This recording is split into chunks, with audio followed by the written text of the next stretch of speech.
안녕하세요. 탕정복돼지입니다. 제가 유튜브를 개설하고 동영상을 한 3-4편 올린 것 빼고는 유튜브 내에서 활동을 거의 하지 않고 있습니다. 죄송합니다. 제 유튜브에 가입을 해주신 38명 정도 되시는 분들에게 매우 죄송한 마음이고요. 핑계를 내보자면 제가 근래 한 2년 전에 어머니가 돌아가시고 이래저래 처리할 문제도 좀 있고 심적으로도 좀 많이 힘든 상태라서 거기다 체중도 그것 때문에 한 120kg까지 찌고 이것저것 다시 좀 다이어트도 좀 해야 되고, 그리고 원래는 제가 웹툰 작가를 좀 하려고 준비를 하고 있었는데요. 그게 좀 잘 되지 않았습니다. 결과적으로 전적으로 제가 많이 부족했었고요. 여튼 이런 일로 많이 흔들렸지만 다시 힘을 내서 성실하게 한번 만화를 그려볼 생각입니다. 꼭 만화를 그려서 성공하고 인정받고 싶어서라기보다는 뭔가 인생에 포기할 수 없는 그런 자존심 그런 거 때문입니다. 성공이 문제가 아니라 일단 더 좋은 그림, 더 좋은 만화를 그리는 걸 제 인생의 모티브로 삼고 열심히 좀 해보려고 합니다. 그러니까 유튜브를 통해서 웹툰 만드는 것도 좀 보여드리고 그림 연습하는 것도 적극적으로 업로드해서 많은 분들하고 소통도 하고 제 그림에 대한 냉정한 평가를 받아볼 생각입니다. 유튜브에 올라온 그림 보시면서 제 그림과 제 만화, 웹툰에 대한 냉정한 평가 좀 많이 부탁드리겠습니다.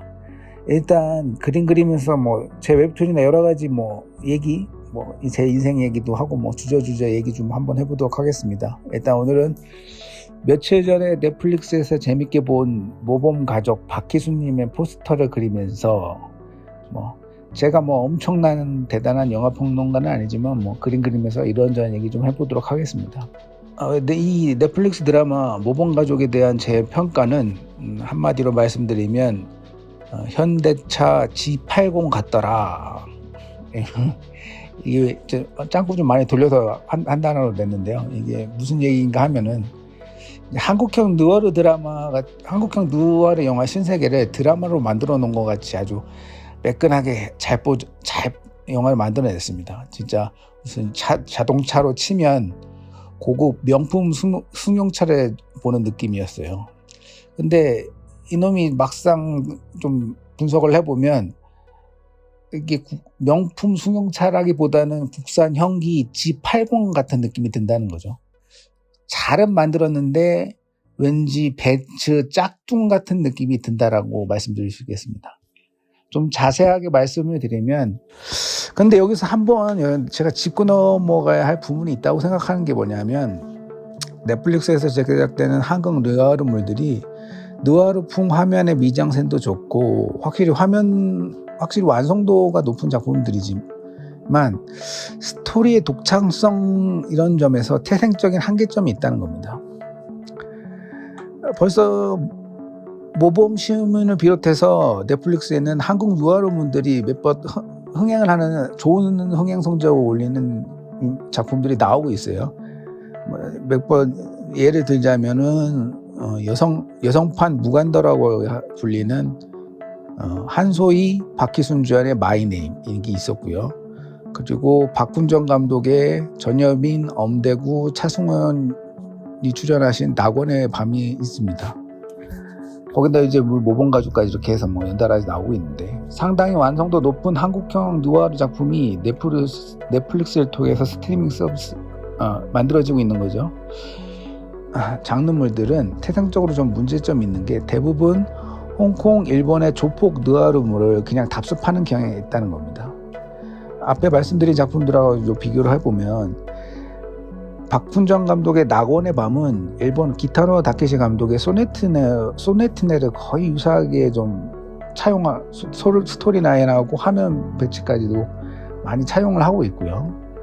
그리고 마이네임은 기본적인 스토리라인은 홍콩의 무간도에서 역시나 좀 많이 차용을 했습니다.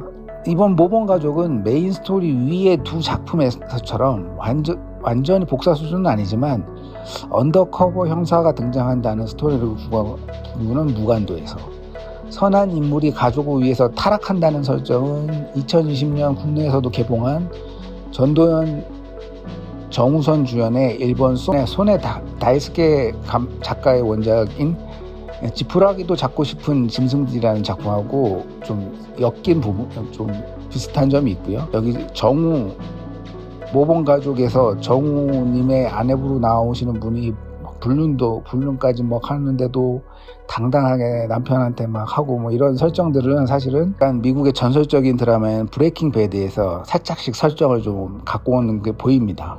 제 생각에는 뭐 그렇긴 한데 사실 이게 그렇게 요 모범가족의 경우에는 대놓고 막 전반적인 스토리라인하고 이런 거 갖고 온 건 아니기 때문에 아직도 일본, 중국 작품, 일본이나 중국의 명작들에서 설정과 스토리를 다수 차용하는 사례는 비단 이런 느와르물에만 있는 건 아니에요. 그 부분이 언제나 좀 아쉬운 거죠. 실력 자체는 매우 높지만 아직까지 기본 내공과 베이스 상대에서 완벽한 성숙 단계는 아니다. 명작을 만들어내는 게 아니라 넷플릭스의 하청 공장이 돼서 명작과 유사한 싼 값에 좋은 작품을 공장처럼 찍어내는 게 아닌가 하는 우려가 드는 겁니다.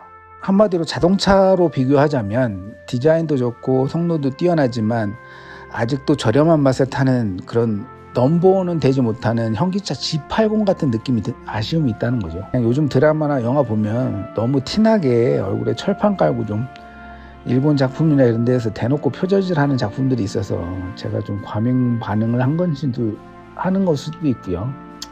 그냥 이런 부분이 좀 아쉽다 이런 생각이 들고 뭐 이것도 한 과정이겠죠. 다만 좀 근래 작품들은 국내 베이스의 원작이 아니라 다른 나라 원작에서 너무 이미지나 성격 등을 좀 차용하고 새로운 것을 만드는 데는 좀 게으른 거 아닌가 이런 좀 아쉬움이 있어서 그냥 뭐 지나간 얘기로 한번 그림 그려보면서 얘기를 해봤습니다.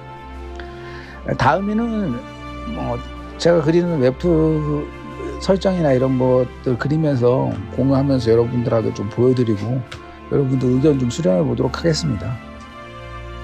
그리고 다음에는 주성치 형님 좀 그려보면서 주성치 형님의 숨겨진 명작이라고 할 수 있는 희극지왕 2에 대해서 얘기해 보겠습니다. 이 희극지왕 2에 사실은 재밌는 설정들이나 그러니까 많거든요. 근데 흥행에는 실패를 했어요. 그래서 요즘 들어보니까 주성치 형님이 이거 찍고 나서 아주 먹고 살기 힘들어서 사는 집도 파신다고 그러던데 좀 아깝네요. 그런데 이 희극지왕2는 작품의 완성도를 둘째 떠나서 아주 재밌는 설정들이 많이 숨겨져 있습니다. 이건 콘텐츠 만들어서 아주 앞으로도 꾸준히 열심히 올리도록 하겠습니다. 제 그림 보시면서 많은 의견 좀 남겨주셨으면 감사하겠습니다. 감사합니다.